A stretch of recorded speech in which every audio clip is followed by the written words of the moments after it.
Hello, this is my video journal for the week. I actually was not in class this week due to being in Vegas for a wrestling tournament. So I didn't get all of the lecture stuff, but the mindset vitamins were kind of actually really good for me to answer this week based off of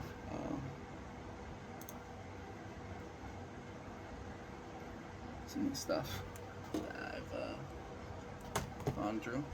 I might just probably do this week, mindset vitamins, and maybe some of last week. But what is something you are grateful for today? And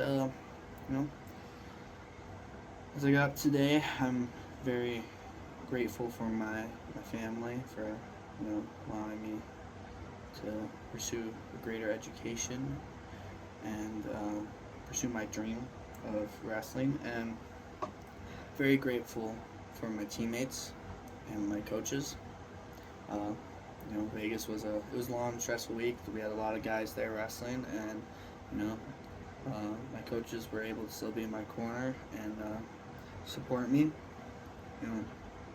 My teammate was injured. He had an ankle injury, so he couldn't really wrestle as well. So it was a tough week for him, but he's still there, still supporting us.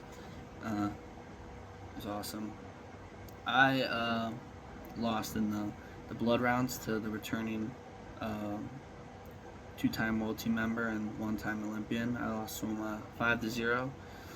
Had a bad ref that match too, and so my coaches were really angry at the ref. My teammates were really angry at the ref. A lot of like yelling at him and stuff. But then like when you get off the mat, I wasn't really thinking about any of the bad reffing stuff, because when you're on the mat, you're so focused and you're just thinking about other things like how to get these points back, and you're not really focused on other stuff like that. And I think now that I go back, I'm just grateful for the opportunity to even wrestle, and I'm grateful that I'm healthy. I didn't get any really bad injuries up in Vegas, and yeah, things may have not gone my way, but you live and you move on from it. If you live in the past too long and you focus on the outcomes of everything, you won't be a happy person. So you just gotta move forward and keep doing other stuff. What have you said no to recently that you should have said yes to? Trying to think. I don't really say no to a lot of crazy things, or just a lot of things in general. I usually say yes to most stuff. But I don't really know for that one. I did watch the video though, so I'll move on to that. It was a summary. To summarize it, it was a lecture that focuses on the major paradigm shift in the innovation process, emphasizing increasing the role of user innovation alongside traditional producer-driven innovation. Historically, since the Industrial Revolution, there's a dominant view that producers and companies are the primary innovators. Like economic skills with like R&D and market research, but the linear innovation model assumes producers develop innovations based on the customer's needs and identified through market research. And a lot of companies, I feel like, are moving towards that. Like they give out like when you buy stuff or when you use stuff nowadays, they'll send out reviews and like what's it called, questionnaires or something like that, where you just click on like certain things that you like about the product, certain things you don't like, and then I feel like they move towards stuff like that. And another one is like YouTube will like give you questions on like their recommendations, like, and their ad recommendations as well. Like, have you seen this ad in the last couple of days? Or like, do you like what we're recommending you? Same thing with TikTok. I get on TikTok all the time. If you scroll on a video too long, I'll be like, what did you like this video? And you click yes. Like, what did you like about it? And there's about like 10 like things that you could say about the video, or like click on. And if you say you don't like, there's 10 things that you could click on for don't like. And I think companies are really moving towards that linear innovation model, where it's going off of what the customer thinks about your product and moving forward with that. Yeah.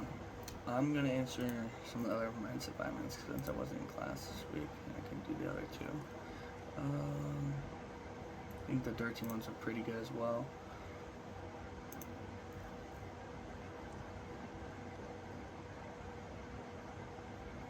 Yeah.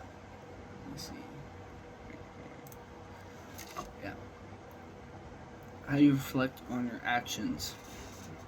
Honestly, if it's a bad action, you think back like, why did I do this, or like what was happening in the moment, and like I just said before, you can't ponder on things for too long because it's not the way to go about stuff. You kind of just have to remind yourself, yeah, it was bad, or yeah, it was good, or yeah, I got lucky that happened, and just move forward. You gotta think about pushing it forward. And have you listened to yourself talk today? Was it positive or negative? Today it was more positive. More positive.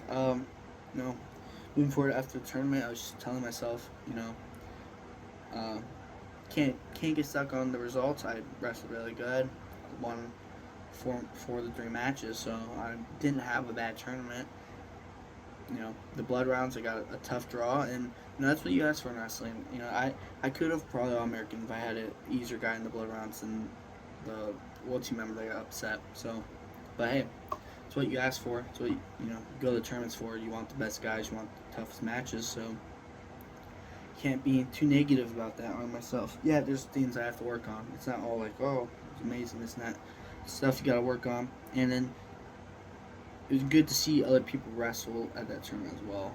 Just thinking of new ideas, new ways to like score and get attacks, stuff like that. I can talk about wrestling all day, so I should not be talking about wrestling right now. But yeah, I think innovation is a big part of sports. Also, the draft this weekend. I just saw a video on the draft where some guy made a bunch of wooden signs for each team in the NFL, and he didn't like. It was just for like the venue, and he didn't think it would start anything.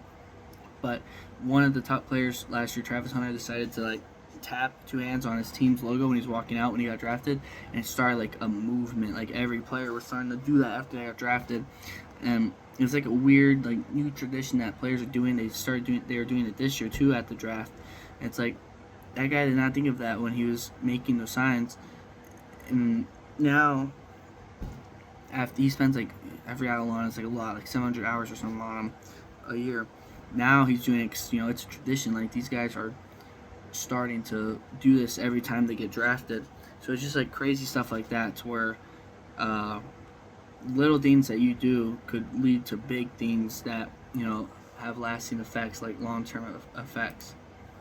And it's crazy to me that he didn't think it was going to be a big deal. It's just that he thought it was something that you just see in the background when they walk out as they're getting drafted. Cool thing in the background. But now it's like, yeah, I don't know. I forgot how many guys get drafted a year. Like it's a lot though. Over 100 for sure. Hundreds of players are now like seeing your artwork, and hundreds of millions of people are seeing your artwork because they're watching the draft and they're watching these players touch it, and so it's like it's crazy. That small thing led to that big of an impact in the last 2 drafts. Yeah, honestly, I'm just ready to get back to my classes. Innovation finals are coming up, so it's good to have a week off for just wrestling. It was kind of like a vacation, not really though, because when you're out there, you're like thinking business. But then when you finish tournament, you get like, honestly, how I think about it is one day for like eating kind of bad, relaxing, maybe doing some bad habits that you shouldn't, and you're back on the grind. I got a tournament at the end of the month, so tomorrow I'm locking back in, back on my diet plan, back on everything. So it'll be fun. Fun little week of just going through the thought process of how can I get better, how can I improve. So thank you for listening.